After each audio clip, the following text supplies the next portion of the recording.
The morning sun carved golden lines across Chloe Martinez's reflection. Her navy blazer felt stiff against her shoulders. She adjusted it again, fingers trembling, and caught her grandmother's eyes in the doorway behind her. "You've got this, mija," Rita said, silver hair catching the light. At 72, her hands were weathered from decades of double shifts at the hospital cafeteria. She pressed a travel mug into Chloe's palm. Kindness opens more doors than ambition ever could. Chloe kissed her grandmother's cheek, tasting the bitterness of guilt. Today wasn't about kindness. Today was about the interview at Sterling Communications that would finally let her repay everything Rita had sacrificed. The bus lurched through downtown streets. Glass towers climbed toward a cloudless sky. Chloe reviewed her notes, heart hammering against her ribs. 9:40, perfect timing. Then the traffic stopped. Through the smudged window, she saw it. A black Mercedes blocking the right lane. A man in a charcoal suit pacing beside it, phone pressed to his ear, one hand raking through dark hair. Even from here, she could see the tension in his shoulders. The clock on her phone glowed. 42, she thought of Rita's wrinkled smile, of all those years working until her feet bled, of the way her grandmother never complained, never asked for anything back. "Excuse me," Chloe told the driver. "I need to get off." The warm air hit her face as she stepped onto the pavement. Car horns screamed around her. The man turned as she approached, and she saw exhaustion carved into the lines around his eyes. "Do you need help?" she called over the noise. He ended his call, studying her with sharp gray eyes. "That's kind of you, but I don't want to make you late. You look like you have somewhere important to be." Chloe checked her watch. 9:45. Her interview was in 15 minutes. "I do," she said, setting down her leather portfolio. "But maybe I can help quickly." "What's wrong?" "The engine just died." His voice carried the weight of someone used to solving problems, now facing one he couldn't control. "No warning, nothing. Pop the hood." He raised an eyebrow. "In that suit?" "The suit is new. The knowledge isn't." She rolled up her sleeves and leaned over the engine bay. The smell of hot metal and oil filled her nose. There. The negative battery terminal hung loose, vibrating free from the morning's stop-and-go traffic. "Try it now," she said, reconnecting the cable. The Mercedes purred to life. The man stepped out, something like wonder crossing his features. "You just saved me from a disaster. How can I thank you?" Chloe wiped her hands and checked her phone. 1:58. Her heart dropped into her stomach. The interview started in 2 minutes. She was 6 blocks away. "You don't need to thank me." Her voice came out steadier than she felt. "I'm glad I could help. You're late for something." "It wasn't a question. Because you stopped for me. I have a job interview." The words tasted like ash. "In 2 minutes. But it's fine. There'll be other opportunities." She knew it was a lie even as she said it. "Let me drive you." He was already opening the passenger door. "It's the least I can do." Chloe hesitated. Every safety rule she'd ever learned screamed at her. But desperation was a powerful thing. "I don't even know your name," she said, already moving toward the car. "James," he held her gaze. "And you are?"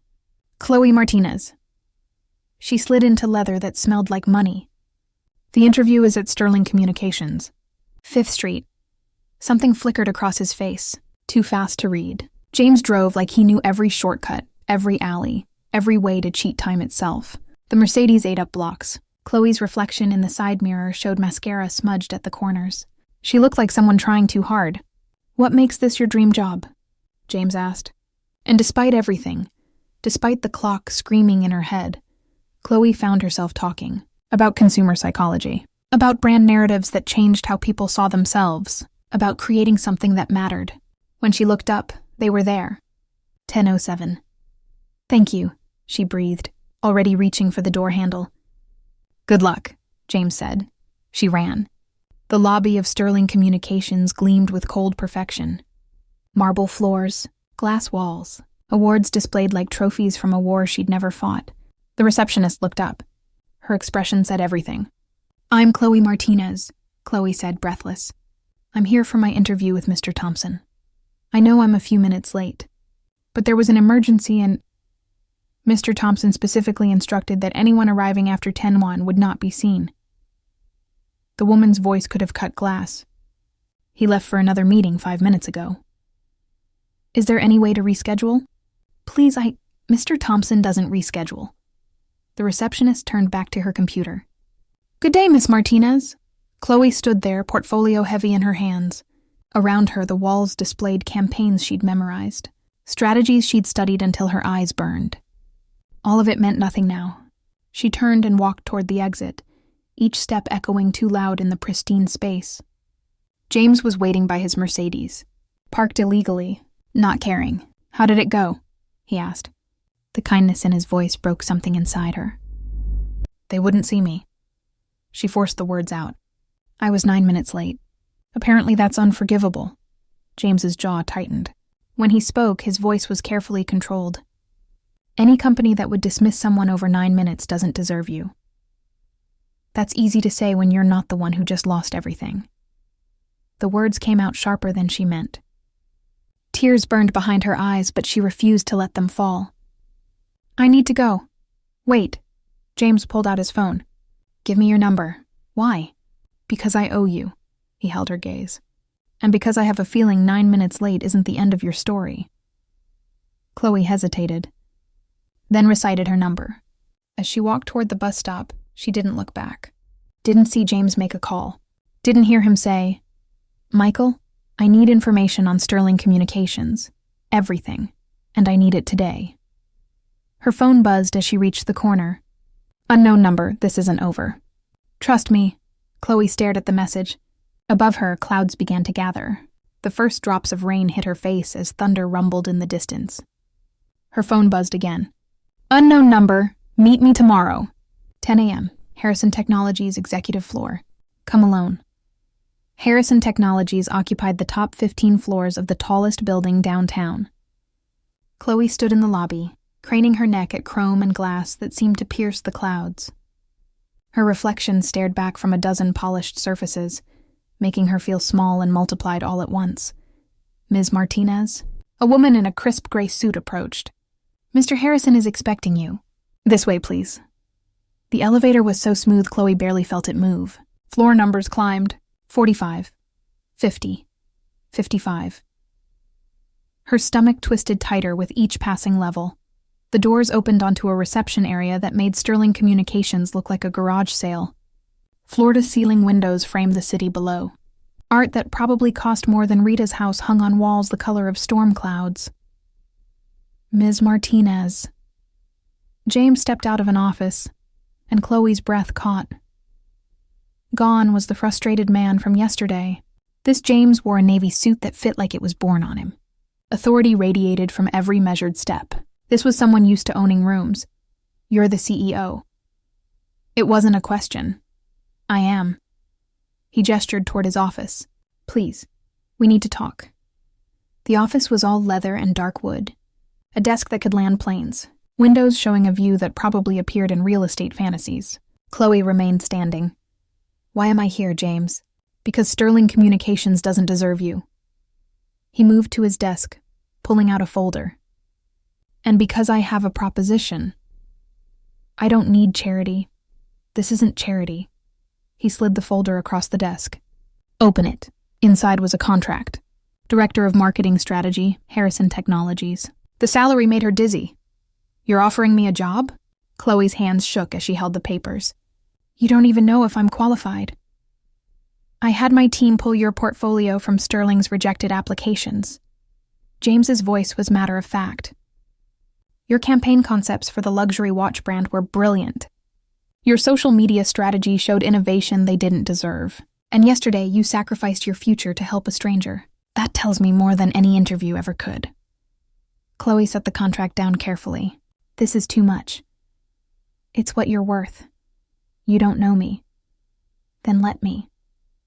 James moved closer, and Chloe caught the scent of expensive cologne and something underneath. Coffee. Exhaustion. Have dinner with me tonight. Not business. Just two people who had a strange morning yesterday. Mr. Harrison. James. James. She met his eyes, gray like winter storms. If I take this job, I need it to be because I earned it. Not because I fixed your car. Then prove you earned it. He handed her another folder. This is a project we're launching in 3 months. A complete rebrand for Harrison Technologies. I want your strategy proposal on my desk by Friday. If it's good, you're hired. If it's not, we both walk away. No hard feelings. Chloe took the folder. And if it's brilliant? A smile played at the corner of his mouth. Then we'll discuss your starting date. After dinner. She should have said no. Should have walked away from this man who looked at her like she was a puzzle he needed to solve. Instead, she found herself nodding. 7 o'clock, James said. I'll send a car. I can take the bus, Chloe. Her name sounded different in his mouth. Let me do this, please. The restaurant was the kind of place Chloe had only seen in magazines. Soft lighting, murmured conversations, prices that didn't appear on the menu. James was already seated when she arrived, having ignored his offer of a car. He stood as she approached, and something in his expression shifted when he saw her.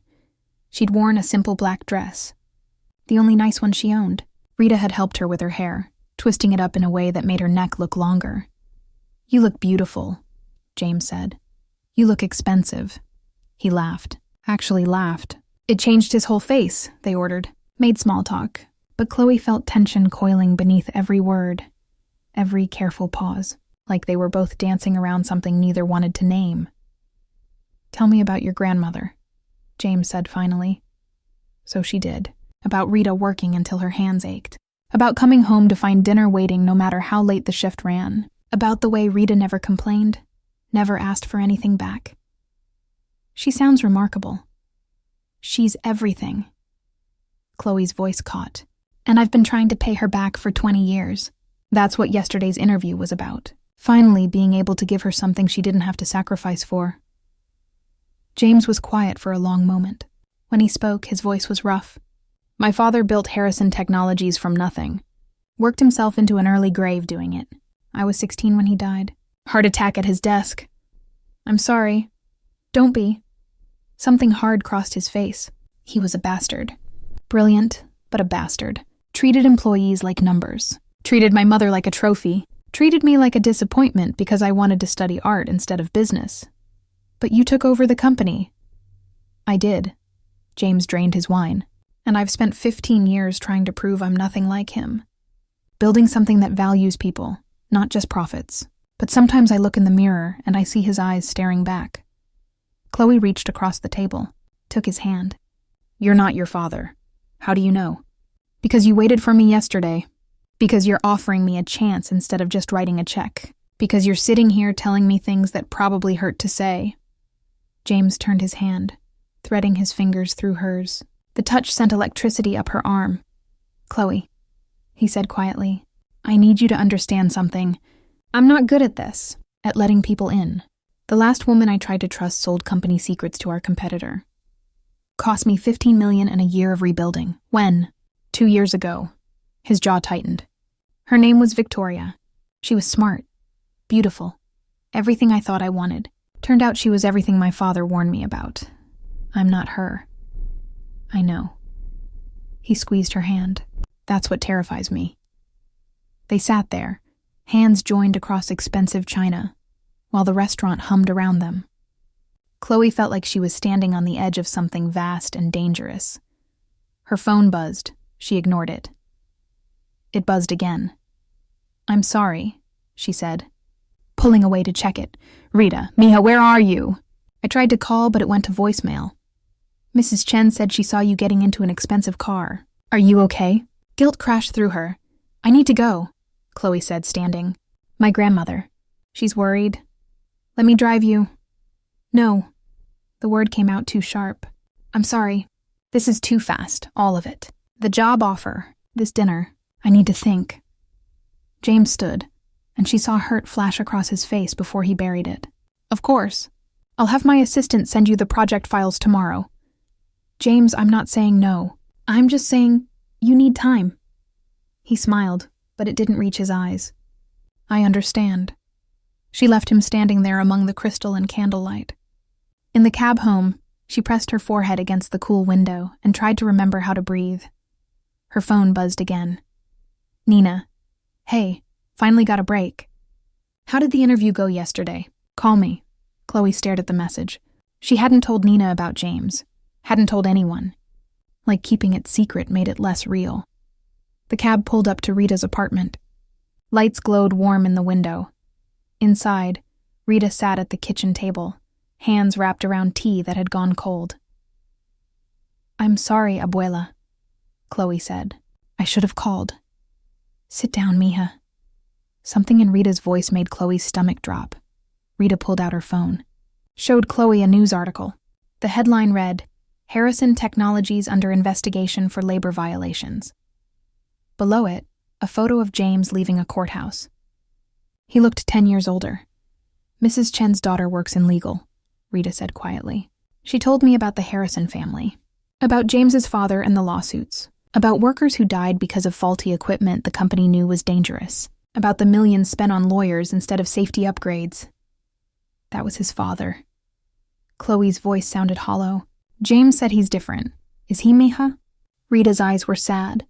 Or is he just better at hiding it? Chloe's phone buzzed. "James, I had a good time tonight. Thank you for sharing your story with me. Sleep well." She stared at the message, at the article, at her grandmother's worried face. "I need to think," she said finally.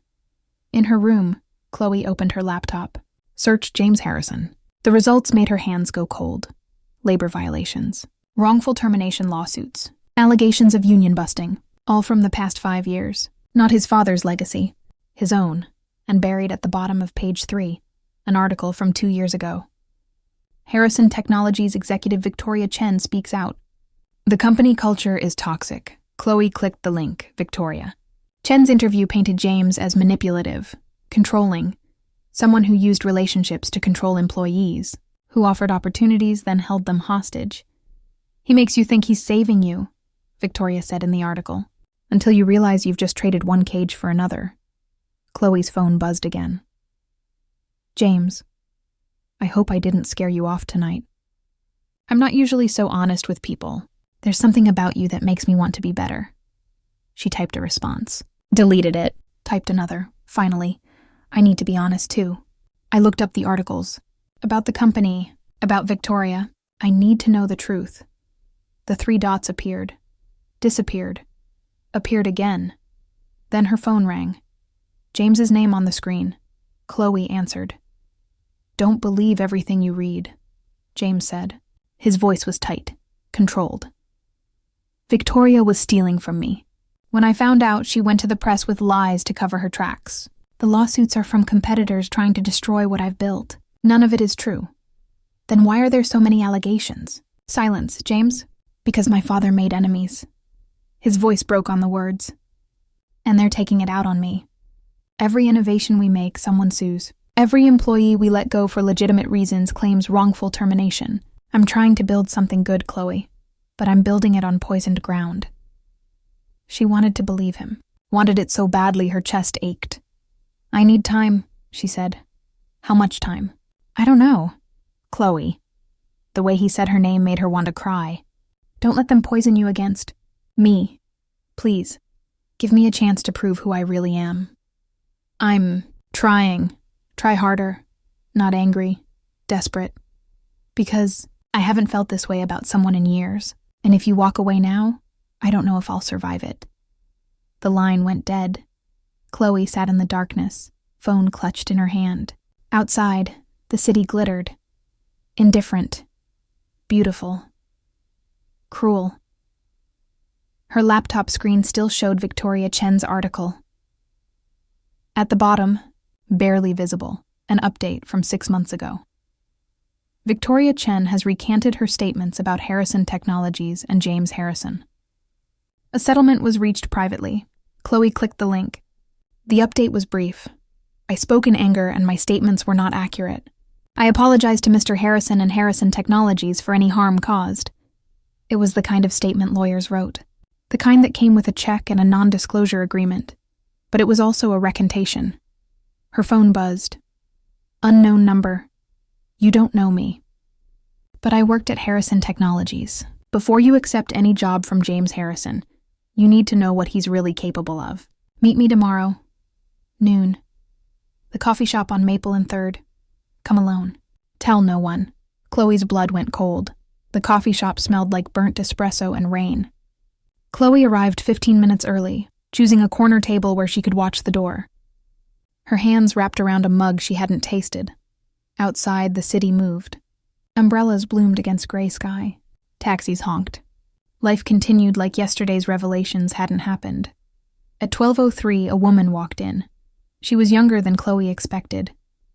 Maybe 30, sharp cheekbones. Dark hair pulled back so tight it looked painful. She wore jeans and a leather jacket, but her eyes scanned the room like she was calculating exits. "Chloe Martinez?" the woman asked, sliding into the seat across from her. "Who are you?" "Sarah Chen, Victoria's younger sister." Chloe's grip tightened on her mug. Victoria recanted her statements. "Because James paid her $500,000 to." Sarah's voice was flat, clinical, and made her sign an NDA so strict that if she ever speaks publicly again, she loses everything. Her house, her savings, her future. "Why are you telling me this?" "Because I watched my sister become a shell of who she was." Sarah pulled out her phone, scrolling to a photo. "This is Victoria 3 years ago." The woman in the photo was vibrant, laughing, alive, and this is Victoria now. The second photo showed a woman with hollow eyes, too thin, barely recognizable. Chloe felt sick. What did he do to her? "Everything." Sarah leaned forward. She started as his assistant. He was charming, attentive, made her feel special. 6 months in, they were dating. A year later, she was head of operations. But then she started noticing things. Money disappearing from accounts, safety reports that got buried, employees who raised concerns suddenly getting fired. The labor violations, just the tip. Sarah's jaw clenched. When Victoria confronted him, he told her she was paranoid, stressed, that she should take a vacation. So she did, and while she was gone, he had forensic accountants go through all her files. When she came back, he accused her of embezzlement. Was she? No. The word came out like a gunshot. But he'd planted evidence. Digital trails that looked real. She had 2 choices. Sign the NDA and take the settlement, or go to court where his lawyers would destroy her. He had recordings of private conversations, photos from her therapy sessions that his people had somehow obtained, texts to friends that could be taken out of context. He'd been building a case against her for months. Chloe's coffee tasted like ash. Why didn't she fight? Because he promised to destroy her if she did. Sarah's voice broke. And he has the money and power to do it. So she signed. Took the money. And now she can barely leave her apartment. "I'm sorry." The words felt useless. "I'm not telling you this for pity." Sarah stood. "I'm telling you so you don't become the next Victoria. Whatever he's offering you, whatever he's promised, it's a trap. James Harrison doesn't help people. He collects them. And when he's done, he throws them away." She walked out before Chloe could respond. The coffee shop suddenly felt too small, too warm. Chloe pushed outside into the rain, gasping for air that didn't want to come. Her phone buzzed. "James, any chance you've thought about dinner tonight? I know a place that makes the best carbonara in the city." She stared at the message. Thought of Victoria's hollow eyes, of Sarah's warning, of every article she'd read last night, but she also thought of James's hand in hers. The vulnerability in his voice when he talked about his father, the way he'd waited for her outside Sterling Communications. People could be more than their worst moments. She believed that, didn't she? "Chloe, I need to talk to you. In person, not dinner. Your office." The response came immediately. "James, when?" "Chloe, now." She took the bus to Harrison Technologies. The rain had turned violent, drumming against the windows. By the time she arrived, she was soaked. The receptionist looked startled. "Ms. Martinez, we weren't expecting you.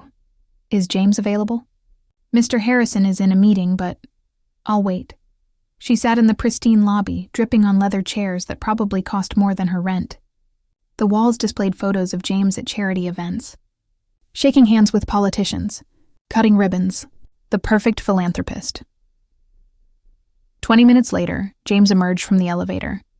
His expression shifted when he saw her. "Chloe." He crossed the lobby in quick strides. "What happened?" "You're soaking wet. We need to talk." Privately. Something in her tone made his jaw tighten. He led her to his office without a word. Inside, he handed her a towel from a private bathroom.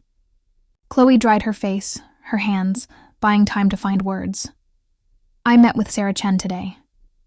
James went very still. Victoria's sister. Yes.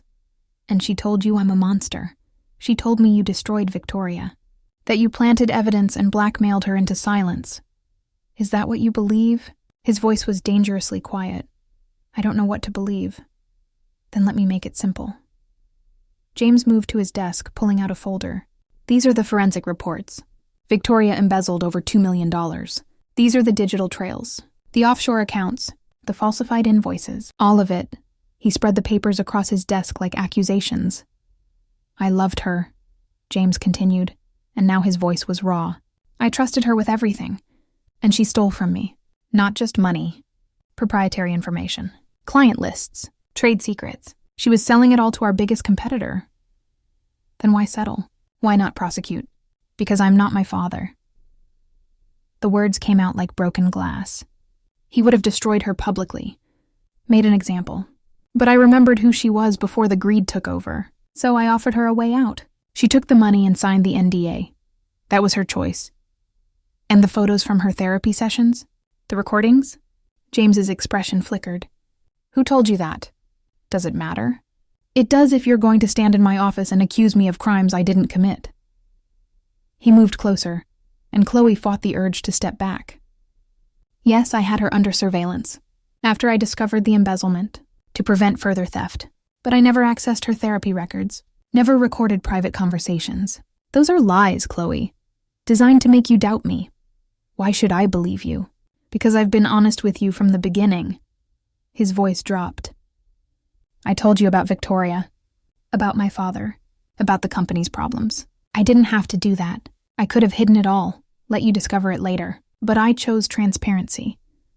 Or you chose to control the narrative. The words hung between them like smoke. James's expression went cold, closed. Is that really what you think of me? I think you're a man with a lot of power who's used to getting what he wants. Chloe's voice shook but held steady. And I think maybe you've convinced yourself that the ends justify the means. Get out. What? Get out of my office. James turned away from her. The job offer is rescinded. Don't contact me again. James, I said get out. He didn't raise his voice. Didn't need to. The ice in his tone did the work. I don't waste time on people who've already decided I'm guilty. Chloe stood there, towel clutched in her hands, watching his back, rigid, unmoving. She wanted to say something, apologize, explain. But the words dried up in her throat. She left. The elevator ride down felt endless. The lobby blurred past. Outside, the rain had stopped, leaving the streets slick and gleaming. Her phone buzzed. Nina. Hey, stranger. Haven't heard from you in days. Everything okay? Chloe started typing a response. Stopped. What would she even say? Another message appeared. Unknown number. You did the right thing. James Harrison is dangerous. Stay away from him. Sarah Chen's number. But how did Sarah know she just confronted James? Unless she was watching. Unless this whole thing had been orchestrated. Chloe's blood went cold. She opened her browser. Searched. Sarah Chen, Victoria Chen. The results made her stomach drop. There was no Sarah Chen. At least not one connected to Victoria. The Victoria Chen who'd worked at Harrison Technologies was an only child. Chloe scrolled frantically through articles, social media, anything. Finally, buried in a LinkedIn profile from 2 years ago, she found it. Sarah Chen, former operations manager. Titanium Corp, Harrison Technologies' biggest competitor, the same company Victoria had been selling secrets to. Chloe ran. Back through the lobby, into the elevator, up 55 floors with her heart trying to punch through her ribs. The receptionist looked startled. Ms. Martinez, Mr. Harrison said. I know what he said. Chloe pushed past her. James was standing at his window, hands in his pockets, staring at the city below. James. She was breathless. shaking. "I need to tell you something. I thought I told you to leave. Sarah Chen works for Titanium Corp. Victoria doesn't have a sister." This whole thing was a setup. James turned slowly. His expression was unreadable. "I know," he said quietly. "You know? Sarah Chen, real name Sarah Mitchell, is Titanium Corp's head of corporate intelligence." James's voice was flat. "She's been running interference for months, reaching out to my potential hires, feeding them false information, trying to damage my reputation. Then why didn't you warn me?" "Because I needed to see what you'd do." He moved closer, and now she could see the hurt in his eyes. "I needed to know if you'd believe lies from a stranger over what you knew about me. If you'd come back and ask questions instead of just accepting the narrative. That's not fair. None of this is fair." His voice broke. "I've spent 15 years trying to be different from my father. Trying to build something good. And people like Sarah Chen, like Victoria, they keep trying to tear it down. Because that's what my father's enemies do. They see me as an extension of him, no matter what I build." Chloe felt tears burning. "I'm sorry. I should have trusted you." "Yes." The word was simple, devastating. "You should have." "What happens now?" James was quiet for a long moment. When he spoke, his voice was careful, controlled. "I don't know, Chloe. You hurt me today. Made me question whether this, whatever this is between us, is worth the pain." "Is it?" He looked at her. Really looked at her. And she saw everything in his eyes. The attraction, the fear, the exhaustion of being mistrusted for sins he didn't commit. "Come here," he said finally. She crossed to him. He pulled her close, pressing his forehead to hers. "I'm damaged," James whispered. "Victoria broke something in me that hasn't healed. And I'm terrified of letting someone in again, of giving them the power to destroy me. I'm not Victoria." "I know. That's what makes this so hard." His hands came up to frame her face. "Because if I let you in, if I give you access to all the parts of me I keep hidden, and you use it against me, I don't think I'll survive it." "Then don't." Chloe's voice was steady now. "Sure. Don't give me access to everything. Give me pieces. Let me earn your trust the same way you need to earn mine. That could take years." "Good." She smiled through tears. "I'm not going anywhere." James kissed her then. Not soft, not gentle. Desperate and hungry and tasting like rain. Chloe kissed him back, fingers tangling in his hair, feeling like she'd been waiting for this moment since she first saw him standing beside his broken car.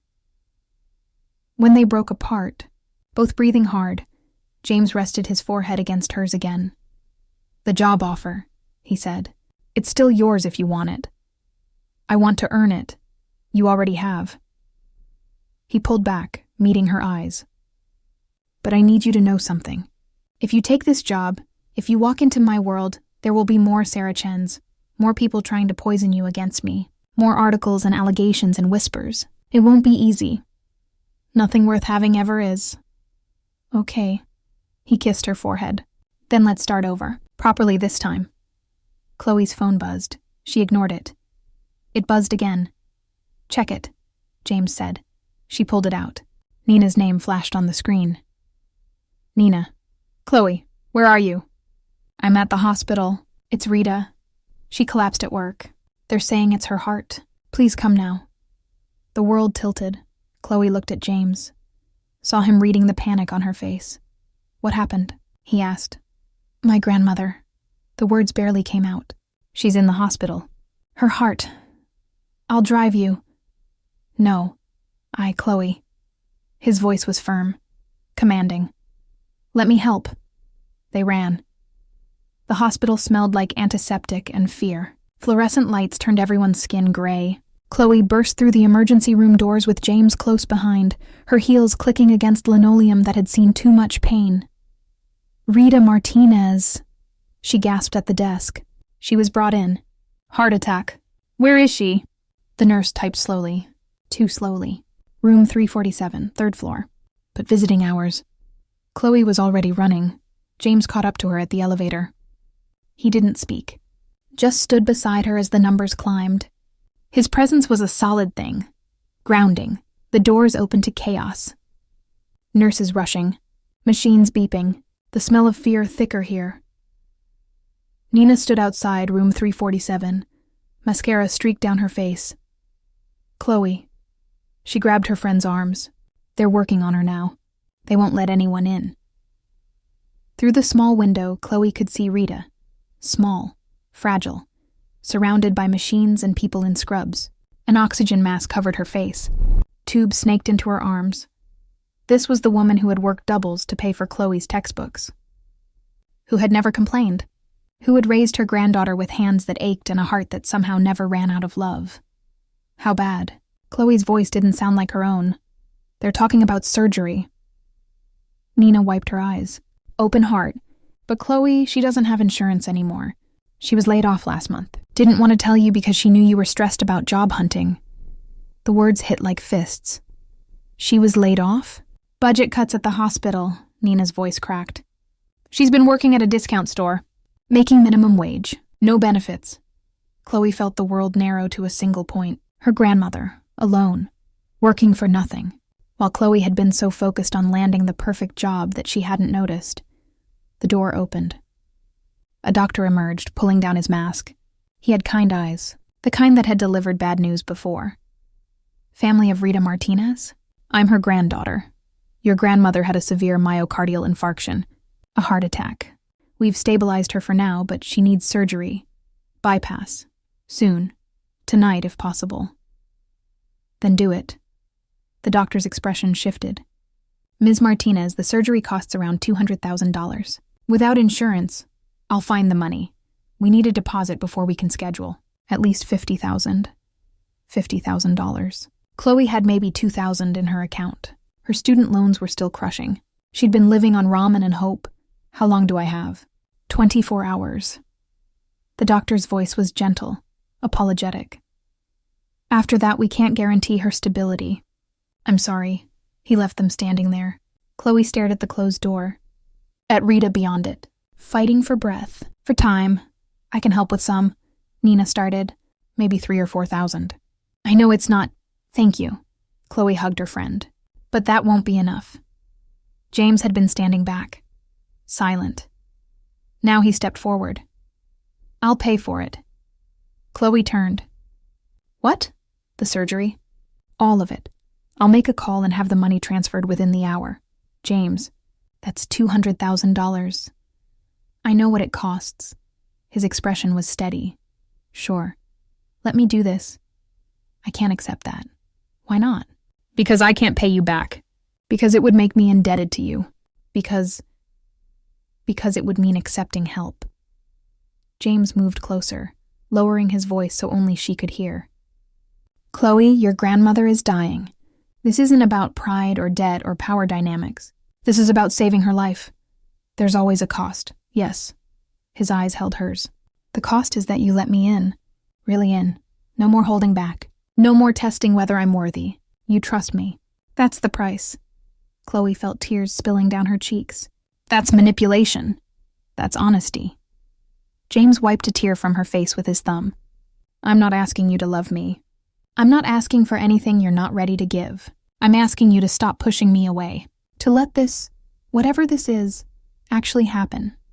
And if it doesn't work out, if we fall apart, then we fall apart. His voice was rough. But your grandmother gets to live. That's all that matters right now. Chloe looked through the window, Rita's chest rising and falling with mechanical precision. Tubes keeping her alive. Time running out. Okay, she whispered. Do it. James pulled out his phone.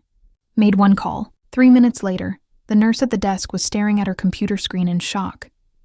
Ms. Martinez? She called. The payment has been received. Your grandmother is being prepped for surgery now. Just like that. Money made impossible things possible. The surgery took 6 hours. Chloe sat in the waiting room with Nina and James, drinking bad coffee and watching the clock. Nina eventually fell asleep with her head on Chloe's shoulder. James sat across from them, working on his laptop, making calls, running a company from a hospital waiting room. But every time Chloe looked up, he was watching her. At 2 a.m., the surgeon emerged, tired but smiling. The surgery was successful. She'll need recovery time. Weeks, maybe months. But she's going to make it, Chloe sobbed. Actually sobbed. Relief so intense it hurt. James stood, and Chloe walked into his arms without thinking.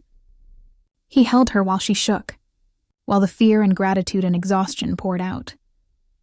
"Thank you," she whispered against his chest. "Thank you. You don't need to thank me. I do." She pulled back to look at him. "You saved her life. I just made a phone call." But his eyes were too bright. "You can see her in an hour, once she's in recovery." When they finally let Chloe into Rita's room, her grandmother looked small, breakable, but alive.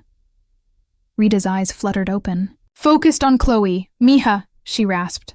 "Don't talk, abuela." "Save your strength. The surgery." Rita's hand found Chloe's. "How did we afford it?" Chloe hesitated. "A friend helped." "What kind of friend pays for a stranger's heart surgery?" "The kind who cares about me." Chloe squeezed her grandmother's hand. "His name is James. You'll meet him soon." Rita's eyes sharpened despite the medication. "James Harrison? How did you know?" "Mrs. Chen told me he's been courting you." Rita's voice was weak but firm. "Mija, be careful. Men with that much power saved your life, abuela." Rita was quiet for a long moment. "Then I owe him a debt. We both do. Debts to powerful men are dangerous things." Chloe thought about James's condition, about trust, about letting him in. "I know," she said softly, "but some debts are worth it." Over the next 3 days, Chloe barely left the hospital. Nina brought her changes of clothes. James sent food that actually tasted good. He visited once, briefly, staying just long enough to meet Rita. Chloe watched them together. Her grandmother, skeptical and protective. James, respectful and careful, not trying to charm, just being present. "Your granddaughter is remarkable," James told Rita before leaving. "I know," Rita replied. "That's why I worry." On day 4, Chloe finally went home to shower and sleep. She found James waiting outside her apartment in his Mercedes. "You look terrible," he said as she approached. "Thanks. That's exactly what every woman wants to hear." "I meant you look exhausted." He opened the passenger door. "Get in." "James, I need to sleep, I know. I'm taking you to my place. You'll sleep there." "That's presumptuous. That's practical." His voice softened. "Chloe, when's the last time you had a real meal? A full night's sleep? Your apartment has thin walls and noisy neighbors. Mine has a guest room with blackout curtains and a bed that costs more than most cars. Let me take care of you." She was too tired to argue. His penthouse was exactly what she expected. All glass and steel and views that made the city look small. He led her to a guest room that was bigger than her entire apartment. "Shower. Sleep. I'll wake you in 8 hours with food." "Why are you doing this?" James paused in the doorway. "Because you let me save your grandmother. That means something." "What does it mean?" "It means you trust me." He met her eyes. "At least a little bit. And that's more than I've gotten from anyone in years." He left her alone. Chloe showered until the water ran cold, put on the silk pajamas someone had left on the bed. They fit perfectly. Of course they did. She meant to analyze that, to question it. But the bed was impossibly soft, and the room was dark and quiet, and within minutes, she was asleep. She woke to sunlight and the smell of coffee. James sat in a chair by the window reading. He'd changed into casual clothes, jeans, a black sweater. He looked younger, less guarded. "Good morning," he said without looking up. "How long was I asleep?" 12 hours. "I figured you needed more than 8. Chloe sat up, suddenly aware she was in his home wearing silk pajamas and nothing else. "I should go. Or you could stay for breakfast." He finally looked at her. "I make excellent eggs. You cook? I have many hidden talents." Against her better judgment, Chloe stayed. They ate on his balcony overlooking the city. The eggs were perfect. The coffee was better. The conversation was easy. "Tell me something true," James said suddenly. "What?" "Tell me something true about yourself. Something you don't usually share." Chloe thought about it. "I'm terrified I'll never be enough. That no matter how hard I work or what I achieve, I'll always be that girl whose parents didn't want her." The charity case Rita took in. James was quiet for a moment. "You're asking me to share now." "I am. I'm terrified I'm exactly like my father." The words came out raw. That all this, The company values, the charity work, the attempts to be better. It's just performance. And underneath, I'm the same ruthless bastard he was. You're not. How do you know? Because a ruthless bastard wouldn't have saved Rita. He would have leveraged it, used it as a weapon later. Maybe that's exactly what I'm doing. Chloe set down her coffee, looked him in the eye. Are you?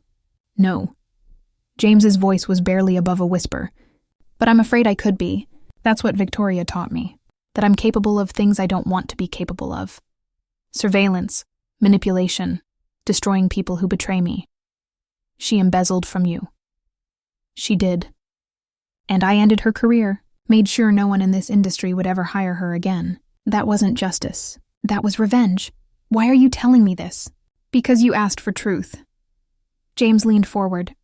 And because if we're going to do this, if we're going to try, you need to know the worst parts of me. The parts I'm not proud of, so you can decide if they're deal breakers. Chloe thought about Rita's warning, about the articles and allegations, about Victoria's hollow eyes. I have a condition too, she said finally. What? You don't get to save me. We help each other. Equal partnership. No white knight syndrome. No rescue fantasies. We're both damaged. We both have scars. And we figure it out together or not at all. James smiled. Actually smiled. Deal. Her phone rang. The hospital, Chloe answered with shaking hands. Ms. Martinez, this is Dr. Patel. Your grandmother is awake and asking for you. She's doing very well. You should come when you can. Relief flooded through her. I'll be right there. She looked at James. Rita's awake. Then let's go. At the hospital, Rita was sitting up, color returning to her cheeks. She smiled when Chloe entered, but her eyes tracked to James standing in the doorway. Mr. Harrison, Rita said, come in. Let me thank you properly for what you've done. James approached the bed. Mrs. Martinez, you don't need to. I need to. Rita's voice was firm despite her weakness. You saved my life. That deserves gratitude, but it also requires honesty. Abuela, Chloe started. Let me speak, mija. Rita kept her eyes on James. I've heard things about you, about your company, about how you do business.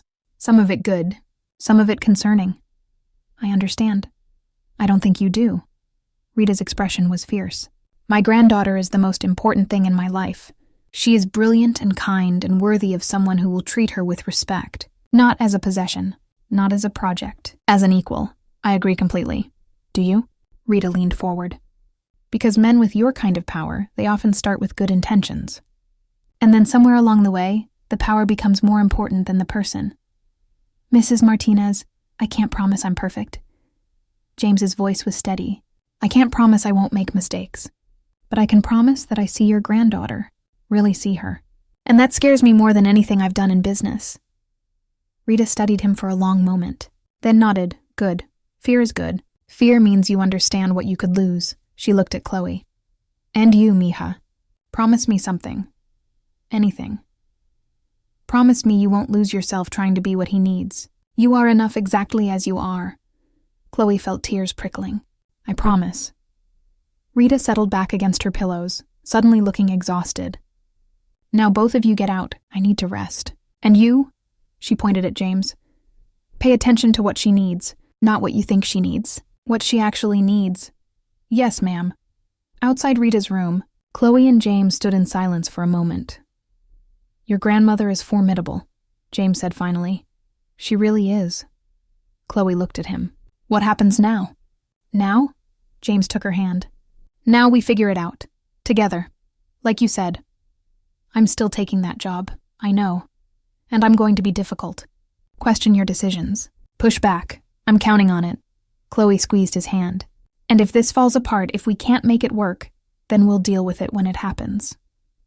James pulled her closer. But right now, in this moment, I want to try. Do you? Chloe thought about trust, about risk, about the way her heart beat faster when he looked at her, about Rita's words and Victoria's warning and every reason this was a terrible idea. Yes, she said. I want to try. He kissed her there in the hospital hallway, surrounded by the smell of antiseptic and the sounds of machines keeping people alive. It felt like a beginning. It felt like a promise. 2 weeks later, Chloe started at Harrison Technologies. Her office had a view. Her salary made her dizzy. Her first project was the rebrand she'd proposed, now greenlit with a budget that seemed impossible. She worked 12-hour days, weekends, pushing herself to prove she deserved to be there. That she hadn't just gotten the job because she was sleeping with the CEO. They weren't sleeping together. Not yet. James had been surprisingly careful about that. Respectful. Patient. Which made her want him more. One night, working late, Chloe discovered something in the financial reports she shouldn't have seen. A series of payments to offshore accounts. Millions of dollars over the past year, all approved by James. Her hands shook as she printed the documents. As she gathered evidence. As she remembered Victoria, the next morning, she confronted him in his office. "What is this?" She threw the papers on his desk. James looked at them. Then at her. "Where did you get those?" "Does it matter?" "It does if you're accusing me of something." "I'm asking for an explanation." James was quiet for a long moment. When he spoke, his voice was flat, cold. "Those are payments to the families of workers who died in accidents at facilities my father owned. Accidents he covered up. I've been tracking down families for years, making reparations, anonymously." Chloe felt the world tilt. Why anonymously? Because if it came out publicly, it would destroy the company. Reopen lawsuits we can't win. Put 3,000 current employees out of work. His eyes were hard, so I pay them quietly. Give them what they're owed, and hope it's enough to balance even a fraction of what my father did. "James, you didn't trust me." His voice cut. "Again, you found evidence and immediately assumed the worst. That's not fair. After everything with Victoria, this isn't about Victoria." James stood. "This is about you, about whether you're ever going to be able to look at me without seeing a villain. That's not true, isn't it?" He moved around the desk. "Every time something comes up, every little question or doubt, you assume I'm lying. That I'm manipulating. That I'm my father's son. You told me to question you, to push back. I told you to partner with me, not investigate me like I'm a criminal." His voice cracked. "I gave you this job because I believed in you. I saved your grandmother because I care about you, and you repay that by going through confidential files looking for evidence of wrongdoing." Chloe felt tears burning. "I'm sorry. You're right. I should have asked first. Yes, you should have." James turned away from her. "I need some time to think about whether this is going to work. Don't do this. You did this." He looked back at her. "You chose suspicion over trust. That's on you." Chloe left his office feeling like the floor had dropped out. She went to Nina's apartment, cried on her couch, told her everything. "So let me get this straight," Nina said. "You found evidence of something shady, asked him about it, and he admitted he's been secretly paying reparations to dead workers' families?" "Yes." "And you're the bad guy in this scenario?" "I didn't trust him." "Chloe." Nina grabbed her shoulders. "He's using your guilt against you, making you feel bad for being smart enough to notice something wrong. That's manipulation 101. Or I actually hurt him. Again. Or he's showing you who he really is." Nina's voice was gentle. "Someone who can't handle being questioned. Someone who demands blind faith. Is that really what you want?" Chloe didn't have an answer. Her phone buzzed. "James, we need to talk. Come to my place tonight, 8 p.m. She stared at the message, at Nina's concerned face, at the choice in front of her. Trust him, walk away, or find a third option. At 8 p.m., Chloe stood outside James's building. Her finger hovered over the buzzer. Before she could press it, someone grabbed her arm. She spun, a man she'd never seen before. Sharp suit, sharper eyes. "Ms. Martinez, we need to talk about James Harrison, and what he's really been doing with those offshore accounts." The man's grip was firm, but not painful. Chloe jerked her arm free, heart hammering. "Who are you?" "Marcus Webb, federal investigator." He showed her a badge. It looked real, but Chloe had learned not to trust appearances. "I've been building a case against James Harrison for the past 18 months. For what?" "Money laundering, tax evasion, using those offshore accounts to hide assets from federal oversight." Marcus glanced at the building above them. "You work for him now. You have access to files. I need you to help me." Chloe's mind raced. "If you're federal, you can get a warrant." Not without more evidence. And Harrison has lawyers who can stall us for years. Marcus's voice was urgent. But you're on the inside. You found those accounts. You can find more. Why should I believe you? Because I can prove he's lying to you. Marcus pulled out his phone, showing her photographs. These are the families he claims he's compensating. I've interviewed 12 of them. None have received a single payment from Harrison Technologies. The photos showed people, regular people, standing in front of houses. Some held pictures of loved ones, dead workers, all wearing expressions that looked like grief mixed with anger. He said the payments were anonymous. Convenient. Marcus's voice was sharp. Makes it impossible to verify. But Ms. Martinez, I've tracked those accounts. The money isn't going to families. It's going to shell corporations, to investment funds, back into James Harrison's pocket. Chloe felt sick. I need time.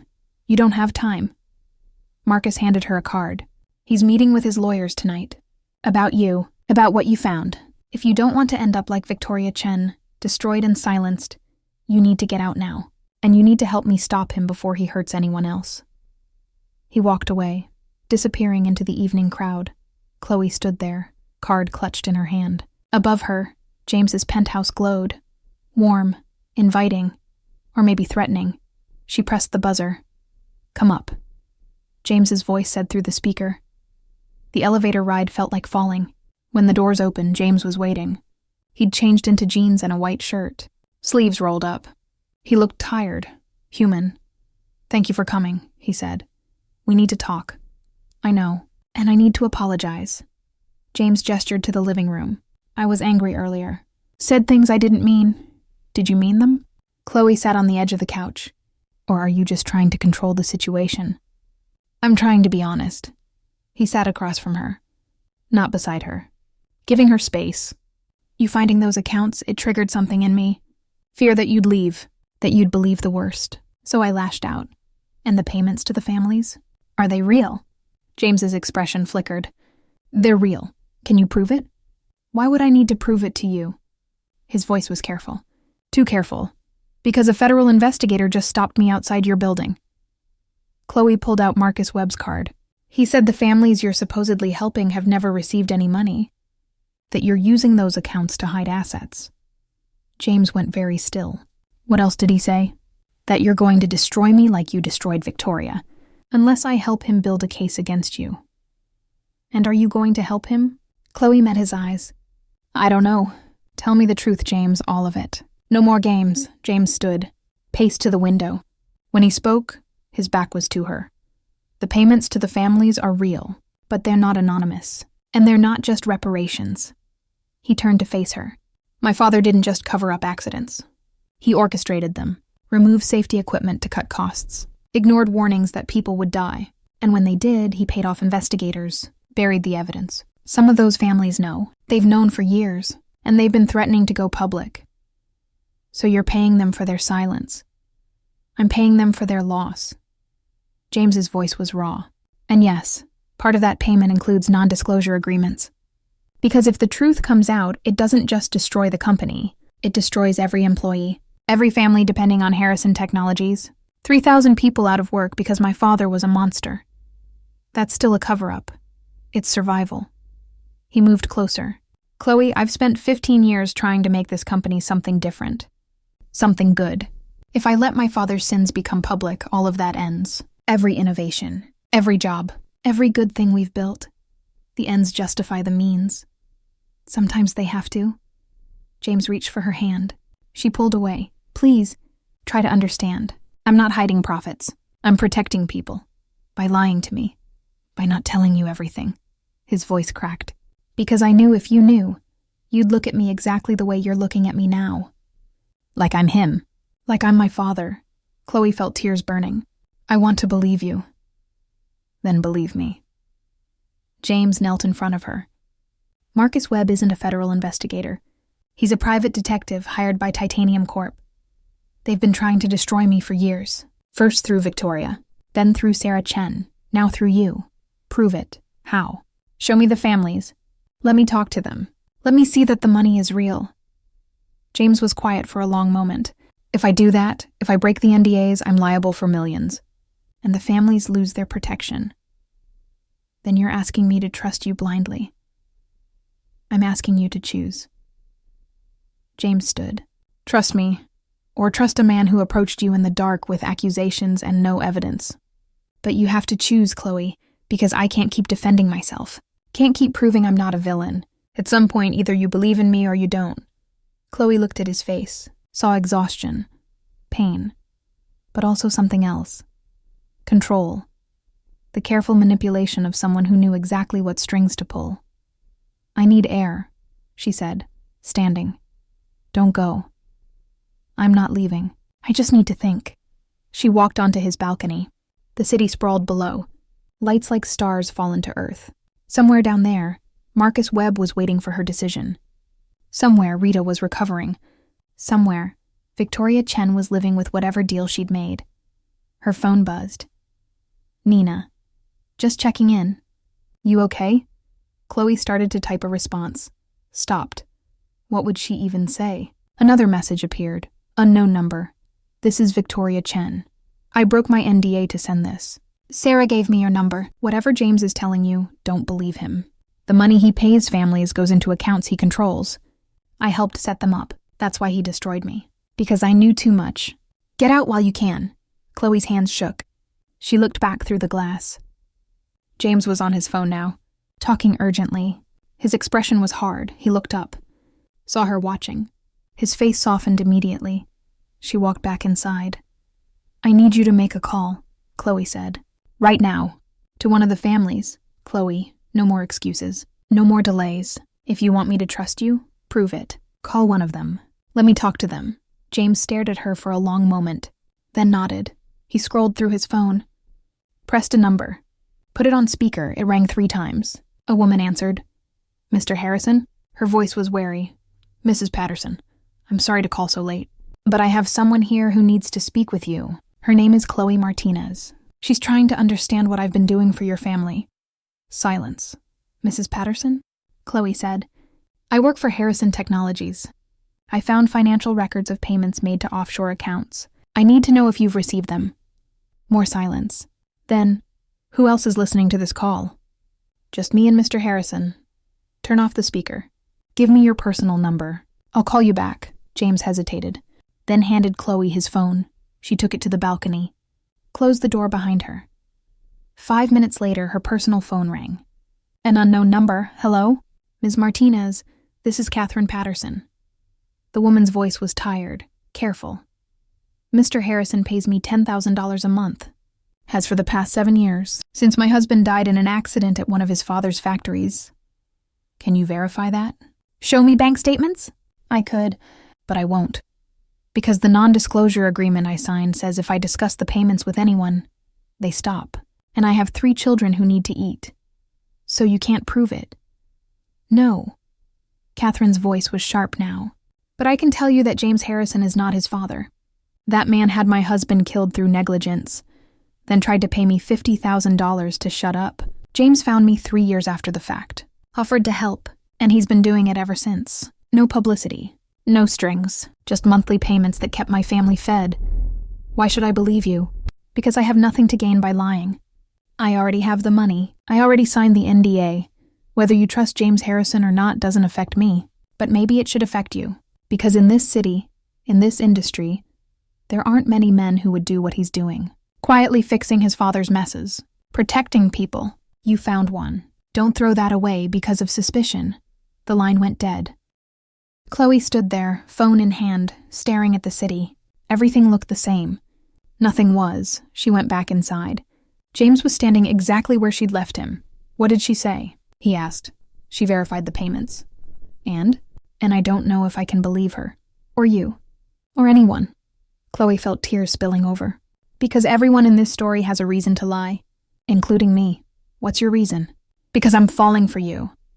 The words came out broken. And that terrifies me. Because love makes you blind. Makes you excuse things you shouldn't excuse. Accept things you shouldn't accept. James crossed to her. Slowly. Giving her time to move away. She didn't. I'm falling for you too, he said quietly. And you're right to be scared. Because I'm damaged. Because my world is complicated and messy and sometimes the right choice isn't clear. But I swear to you, on everything I have, I am trying to be better than my father. Trying to build something good. Prove it. How? Chloe pulled out Marcus Webb's card. Call him. Right now. Tell him you'll open your books. Submit to an independent audit. If you're telling the truth, it'll prove it. If you're not, at least I'll know. James took the card. Looked at it. Looked at her. If I do this, and they find anything at all that can be twisted, Titanium Corp will use it to destroy the company. Put 3,000 people out of work. Ruin everything I've built. Then you have a choice to make too. Chloe's voice was steady now. Trust me or protect yourself. But you have to choose. They stood there, inches apart, both knowing this was the moment everything hinged on. James pulled out his phone, made the call. Mr. Webb, this is James Harrison. I understand you've been investigating me. I'd like to invite you to conduct a full audit of Harrison Technologies. Independent forensic accountants. Full access to all accounts. I have nothing to hide. He hung up. Looked at Chloe. There, it's done. Thank you. Don't thank me yet. His smile was bitter. This might destroy everything. Or it might prove you're telling the truth. And if it doesn't? If they find something I missed? Some mistake or oversight that looks like fraud? Then we deal with it. Chloe took his hand. Together, James pulled her close, pressed his forehead to hers. I've never met anyone like you, he whispered. Anyone brave enough to demand the truth instead of just accepting the comfortable lie. I learned from the best. Chloe thought of Rita, of her grandmother's fierce love and uncompromising standards. Someone once told me that kindness opens more doors than ambition, but sometimes truth is the kindest thing you can offer. They stood there, holding each other, while the city glittered below and the future hung uncertain. 3 months later, the audit was complete. Marcus Webb's report was conclusive. Every offshore account checked out. Every payment verified. James Harrison was exactly what he claimed to be, a man trying to fix his father's messes. Titanium Corp's attempts to destroy him failed. Again. Victoria Chen's recantation had been genuine, not coerced. She'd lied to Sarah because she was ashamed of what she'd done. The embezzlement was real. So was James's mercy in letting her walk away. Sarah Chen, real name Sarah Mitchell, was arrested for corporate espionage. Chloe stood in James's office, now officially the director of marketing strategy. Her rebrand campaign had launched to critical acclaim. Harrison Technologies' stock was up 30%. Rita was home, healthy, suspicious of James but warming gradually. Mrs. Chen told me about the donation, Rita had said last week. The new cardiac wing at the hospital. James funded it. Anonymously. He does a lot of things anonymously, Chloe had replied. Because he's humble or because he's hiding? Maybe a little of both. Maybe that's okay. Now, James walked into his office, saw her standing by the window. Penny, for your thoughts? He asked. Just thinking about the day we met. About choices. About how one decision can change everything. Regret stopping to help me? Never. Chloe turned to him. Though I do regret the cheap coffee at that hospital. He laughed. Pulled her close. I love you, you know. I know. She kissed him.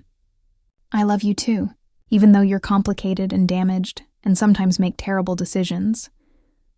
Right back at you. His arms tightened around her. Though your terrible decisions led you to me, so maybe they weren't so terrible.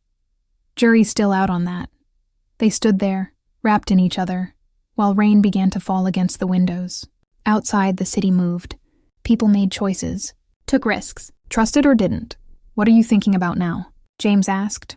About trust. Chloe pulled back to look at him. About how it's not something you give once. It's something you build. Every day. Every choice. Think we can do it? I think we're already doing it. James kissed her forehead. Good. Because I'm not letting you go. Good. Because I'm not leaving. 6 months later, Rita met Chloe for lunch at her favorite cafe. The one where she'd met Sarah Chen, where everything had almost fallen apart. You look happy, Mija, Rita said. I am happy. And James, he treats you well? He treats me like an equal. Chloe squeezed her grandmother's hand. Like someone who makes him better. And I make him work for it. Every day, Rita smiled. Good. That's how it should be. Love shouldn't be easy, but it should be worth it. It is worth it. They ate in comfortable silence. Outside, the city moved. Life continued. Chloe's phone buzzed. James, dinner tonight? I have something important to ask you. She stared at the message. Felt her heart skip, Rita noticed. What is it? I think James might be about to propose. And? Rita's eyes were sharp, knowing, and I'm terrified. Good. Rita covered Chloe's hand with her own. Fear means you understand what's at stake. It means you're choosing with your eyes open. That's all I ever wanted for you. That night, in a restaurant that sparkled like captured stars, James knelt beside Chloe's chair. I know I'm damaged, he said. I know I'm complicated. I know there will be days when you question whether this is worth it. But I promise you, every single day, I will try to be worthy of you. I will choose you. Choose us. Choose truth over comfort. So, Chloe Martinez, will you marry me? She looked at his face, saw vulnerability, fear, hope, saw a man who had learned to trust, who had let her see his worst parts, and hadn't run when she saw her worst parts in return. Yes, she said, on one condition. Name it. You never stop letting me question you. Never stop earning my trust. Never assume we've figured it all out. James smiled, slid the ring onto her finger. Deal. They kissed while the restaurant applauded, while Rita cried happy tears from her seat nearby, while the city glittered beyond the windows. Two broken people who had found each other in traffic, who had chosen trust over fear, who had built something worth keeping. Not perfect. Never perfect, but real. And in the end, that was enough. 1 year later, Chloe stood in Rita's garden wearing a simple white dress. James waited at the altar in a dark suit, eyes wet with tears he didn't try to hide. Rita sat in the front row, healthy and strong, smiling at her granddaughter. Nina stood as maid of honor, still slightly suspicious of James but happy for her friend. Catherine Patterson sat 3 rows back, having flown in to witness the wedding of the man who had saved her family. As Chloe walked down the aisle, she thought about the morning she'd stopped to help a stranger, about the interview she'd missed, about every choice that had led her here. She reached James, took his hands. I love you, he said. I love you too. She smiled. Even though you're still complicated. And you're still difficult. Good. They married there in the garden, surrounded by people who had learned that trust was earned, not given. That love was work, not magic. That broken people could build something whole. After the ceremony, after the photos and the cake and the dancing, James pulled Chloe aside. I have a wedding present for you, he said. We agreed no presents. I lied. He handed her an envelope. Inside was a deed to a house. Not a mansion. A simple, beautiful house with a garden, close to Rita's apartment. James, this is too much. It's not a gift. His voice was soft. It's a promise that I'll never try to pull you into my world at the expense of yours. That Rita will always have a place in our lives. That we build something new together, but we don't forget where we came from. Chloe kissed him, tasting salt and joy and the promise of more complicated, messy, beautiful days ahead. Thank you, she whispered. Thank you for stopping to help a stranger, James replied. For being brave enough to question me, for loving me anyway, always, Chloe said. Anyway and always. They stood together, hands joined, while the sun set over a city that had brought them together. While their future stretched ahead, uncertain and terrifying and worth every risk. 2 broken people who had chosen each other, who would keep choosing each other, who had learned that sometimes the bravest thing you can do is trust. The end.